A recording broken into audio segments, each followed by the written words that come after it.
So ఏమంటున్నాడంటే దశబంధు ఈనాం దేనికి సంబంధించింది, మోస్ట్ ఇంపార్టెంట్ అండి, దశబంధు విధానము అనే దేనికి సంబంధించింది అంటున్నాడు. ఆప్షన్ ఏ చెరువులు లేదా నిర్మాణం నీటి వనరుల నిర్వహణకు సంబంధించినదా, ఆప్షన్ బి దేవాలయ ఆచారాలకు, ఆప్షన్ సి యుద్ధ సేవకు, ఆప్షన్ డి రాబడి వసూళ్లకు అంటున్నాడు. యుద్ధ సేవకు సంబంధించి ఈనాం భూములు ఎప్పుడూ కేటాయించబడవు, ముందే మాట్లాడుతున్నాం. ఎందుకు? సో ఈనాం భూములు అనేవి కేవలం రెండు వర్గాలుగా ఉండేవి. అయితే వ్యవసాయ భూములు కావాలి లేదా దేవాలయాలకు సంబంధించి అవ్వాలి. సో అంతమించి ఇంకేమీ లేదు. రాబడి వసూళ్లు, సో రాబడి వసూళ్లు అనేది ఇది మనం వాస్తవానికి చూసినట్లయితే ట్యాక్స్ సిస్టంలో మాట్లాడుకుంటామండి. సో ఎంత వస్తుంది, ఎంత పోతుంది, మనకి ఎంత మిగిలింది అనేది. సో ఈనాం భూముల్లో ఎప్పుడూ కూడా రాబడే ఉంటుంది తప్ప మరొక అంశమేమి ఉండదు. కాబట్టి దీని గురించి మనకు అడగట్లేదండి.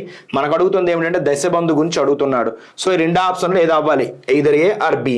సో ఇక్కడ మనం గమనించినట్లయితే దేవాలయ ఆచార సంప్రదాయాలు వంటి వాటిని లేదా వేద విద్య వంటి వాటిని అభివృద్ధి చేయడానికి మన ప్రభుత్వాలు లేదా ఆనాటి దేవాలయాలు దేవాదాయ శాఖ లేదా దేవాదాయము అనే ఆధారంగా చేసుకొని ఆనాటి పోషకత్వము లేనటువంటి కొన్ని పురోహిత వర్గాల వారికి ఇవ్వడం జరిగే ఉండేది. అదే దేవాలయ ఆచారాలకు లేదా ధార్మిక సంస్థలకు అంటే సామాజికముగా సాంఘికముగా అంగీకార యోగ్యమైనటువంటి పనులు చేయడానికై ఆనాటి ప్రభుత్వాలు దేని నమ్ముకున్నాయంటే దేవాదాయాన్ని నమ్ముకోవడం జరిగింది. సో ఇది ఆప్షన్ బి అయితే కాదు సార్, దేవాలయ నిర్వహణకు సంబంధించి. మనకేమంటున్నా దశబంధు అంటున్నాడు.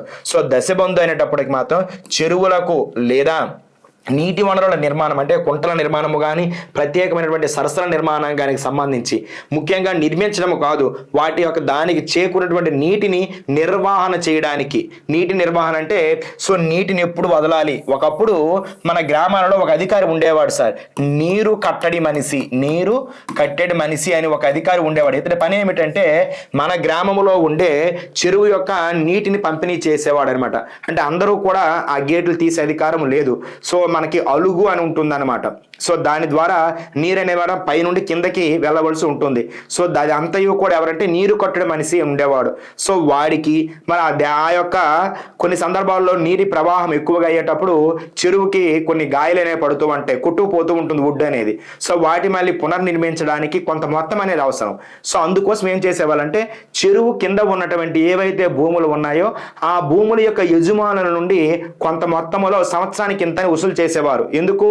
సో ఆ నీటిని పంపించేసే వ్యక్తి యొక్క జీవనానికి, అదేవిధముగా ఆ యొక్క చెరువు పునర్నిర్మాణానికి పూడికి తీయడానికి వంటి కార్యక్రమాలు చేయడానికి కొంత మొత్తం అనేది కేటాయించేవాళ్ళు. సో ఆ మొత్తం ఏమిటంటే దశబంధు అనేది. సో నీటి నిర్వహణ మరియు నిర్మాణానికి సంబంధించి కేటాయించబడినటువంటి మొత్తాన్ని ఏమంటామంటే దశబంధు అంటాం సార్.